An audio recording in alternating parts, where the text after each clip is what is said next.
Assalamu alaikum, I'm Aisha and you're watching Samaa News. Here are today's headlines.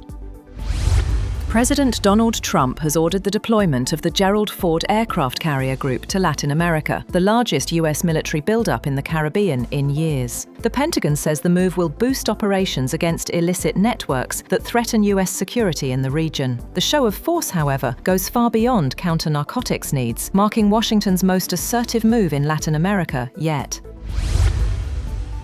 Palestinians have condemned Israel's push to annex parts of the West Bank, calling it an act of aggression and a violation of international law. The Israeli parliament narrowly voted in favor of applying Israeli law to all settlements in the West Bank. The US also voiced concern. Israel has now frozen the annexation bills, following growing criticism.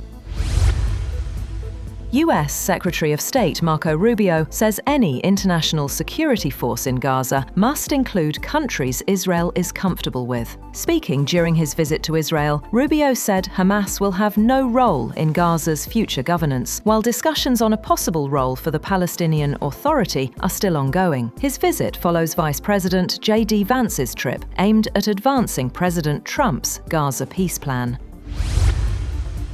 President Donald Trump has terminated all trade talks with Canada after what he called a fraudulent advertisement using former President Ronald Reagan's image to criticize trade tariffs. In a post on Truth Social, he accused Canada of trying to illegally influence the US Supreme Court ahead of a ruling on his global tariffs. On the other hand, Canadian Prime Minister Mark Carney says Ottawa is ready to resume trade talks with Washington whenever the US is prepared. Speaking before leaving for Malaysia, Carney said Canada will keep exploring new partnerships, especially in Asia's growing markets. Meanwhile, President Donald Trump is set to embark on a 5-day Asia trip, aiming to secure a breakthrough trade deal with Chinese President Xi Jinping. The visit, covering Malaysia, Japan and South Korea, comes as tensions persist over tariffs and stalled negotiations. Trump is expected to use the meeting with Xi as a key test of his deal-making credentials, while balancing ongoing global conflicts and economic uncertainty. Ukrainian President Volodymyr Zelensky has called on allies to impose full sanctions on Russian oil companies, its shadow fleet, and oil terminals to cut Moscow's war funding. He also urged allies in the coalition of the willing to boost Kyiv's long-range strike capabilities to pressure Moscow into negotiations. European Union leaders at the meeting agreed to support Ukraine's financial needs for the next 2 years, but delayed a decision on using frozen Russian assets. Moscow, meanwhile, warned of a painful response if its funds are seized. Meanwhile, the US Senate has rejected a Republican bill that sought to pay military and essential federal workers during the ongoing government shutdown, which is in its 4th week. The vote was 54 to 45. As the shutdown continues, air traffic controllers and security staff are working without pay, causing major flight delays and airport closures. Russian President Vladimir Putin has convened a meeting of the National Security Council to discuss ways to strengthen the fight against terrorism. Opening the session, Putin called for enhanced measures and improved methods to prevent hostile acts. Russia's Federal Security Service head, Alexander Bortnikov, also briefed the meeting on new security strategies and ongoing counter-terror efforts.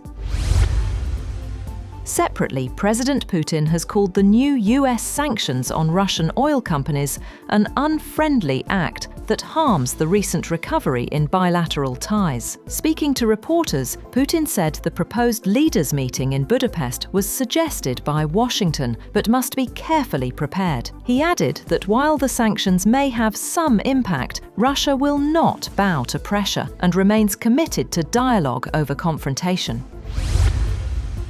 At least 14 people have drowned after a rubber boat carrying migrants sank off Turkey's southwestern province of Mughla. Authorities say the vessel went down near Bodrum just minutes after departing, with 18 people reportedly on board. 2 survivors have been rescued, including an Afghan national who swam for 6 hours to reach shore, while search operations continue for the missing. And Spain's Guardia Civil has seized 1.7 tons of hashish after a high-speed sea chase off the coast of Chipiona in Cadiz province. 2 patrol boats and a helicopter pursued a vessel carrying the drugs, while 2 other boats tried to block the authorities. 4 people have been arrested and 114 fuel jugs were found on board the drug-running vessel. That's all for now. For more updates, visit www.samaa.tv. Thank you for watching Samaa News.